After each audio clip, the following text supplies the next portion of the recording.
wasallam ala rasulillah wa ala alihi wa sahbihi wa ba'd. Assalamualaikum warahmatullahi ta'ala wabarakatuh.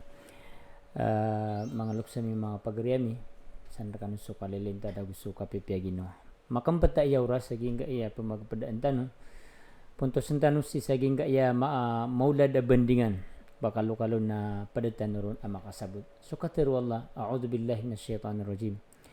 Wa qala rabbukum ud'uni astajib lakum. Innal ladhina yastakbiruna an ibadati sayadkhuluna jahannama dakhirin. Makna giyan ko aya. Ini sugu Allah ko Muhammad, ini sugu yan rakita no lang. Pero ang kakiran niya Muhammad, ud'uni astajib lakum. Pang ni kanurakan ka tirimaan ko. Inaloktan o Allah. Piyang nirkita no Allah pang mangnitan ron ka tirimaan yan. Uri naging ko to kaya sugu niya nakita no kapamangnitan ron na nitundugin no naging ko to tiya na innal ladhina yastakbiruna an ibadati sayadkhuluna jahannama dakhirin. Mataan na tigo Allah. So dira kang pamangni napaka dapa nasang kusiran din ko kapakasulda kiran sa iko naraka jahannam. Kipa kalilim panong.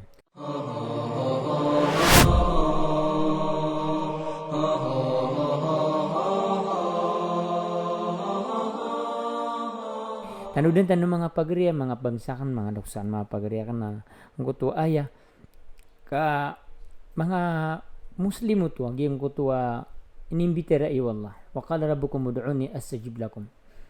Aya maladu sayran na katataguan supos iran sa kibr. Antun agim ko to kibr si ikwallah. Di iran kailangan sa Allah subhanahu wa ta'ala. Gitu sabab adi siran pemang ni si ikwallah kay di iran kailangan. Aya buah kakikinang laniran sa iku Allah na amay ko adna uida akaliran. Ugi idna igira ama pipi aginoiran na di iran labut sa Allah.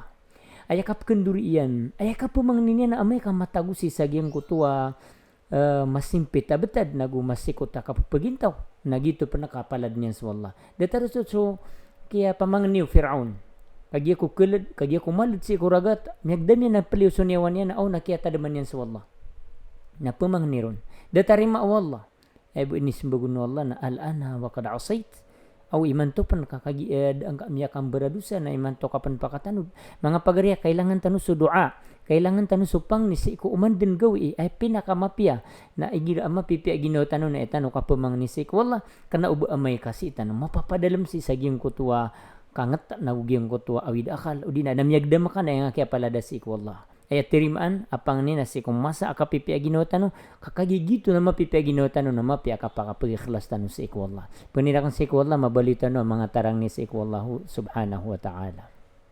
Assalamualaikum.